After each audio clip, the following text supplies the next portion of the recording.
Friends, welcome back to my channel. कैसे हैं आप सब? होप आप सब अच्छे होंगे। जैसा कि आप सबको पता है, हमारी फाइनेंशियल अकाउंटिंग की सीरीज़ चल रही है, जिसमें आज हम अपना नेक्स्ट पार्ट पढ़ेंगे, जो कि हमारा नेचर ऑफ अकाउंटिंग। इस वीडियो में हम लोग नेचर ऑफ अकाउंटिंग के बारे में पढ़ेंगे कि जो हमारा अकाउंटिंग होता है वो किस नेचर का होता है। What is the nature of the accounting. There are different nature of accounting and are. जैसा कि हम लोग जानते हैं, हमारी अकाउंटिंग अलग अलग नेचर्स के होते हैं, और वो किस नेचर के होते हैं आइए हम लोग पढ़ते हैं। जो पहला नेचर होता है वो है अकाउंटिंग एंड आर्ट। अगर हम लोग एक अकाउंटिंग को आर्ट मानते हैं तो क्या होते हैं उसमें? Art is that part of knowledge which enables us to attain our goals और objective with the help of accounting. Financial result of the business concern for a given period can be obtained. In fact, accounting does tell us the manner in which special objective can be achieved.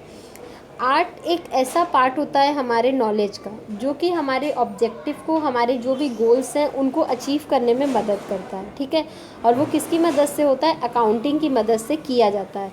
क्यों? क्योंकि जैसे कि हमारे जितने भी financial results होते हैं हमारे बिजनेस के एक particular given period of time में, वो हमें बताते हैं कि हमें क्या करना है, अपने ऑब्जेक्टिव को, गोल्स को, डिज़ायर रिजल्ट्स को कैसे अचीव करना है। इनफैक्ट आप बोल सकते हैं कि अकाउंटिंग जो होता है वो हमें हर एक तरीका सिखाता है, जिस तरीके की वजह से हम अपने ऑब्जेक्टिव्स को पूरा कर सकते हैं।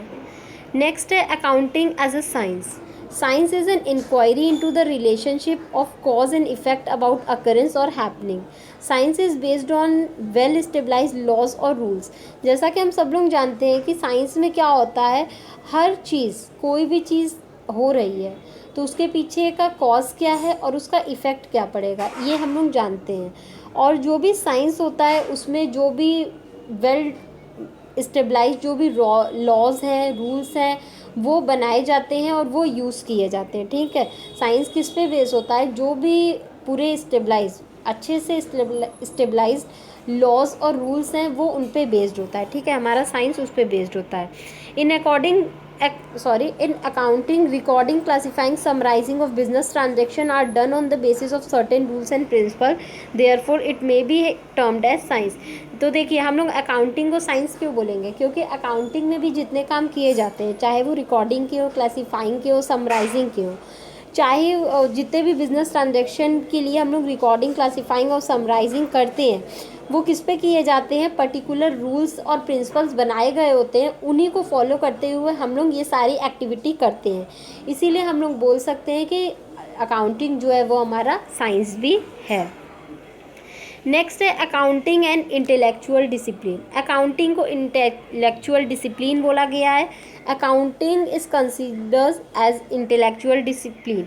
The following points highlight the nature of accounting. ये कुछ पॉइंट्स दिए हुए हैं जो कि बताते हैं कि अकाउंटिंग किस नेचर के होते हैं। Accounting is a man made, it is an art. Accounting क्या है? मैन मेड है, यह ह्यूमन बींग्स के द्वारा किया जाता है, इसलिए ये आर्ट है, एक कला है। It is a systematic exercise, so it is a science.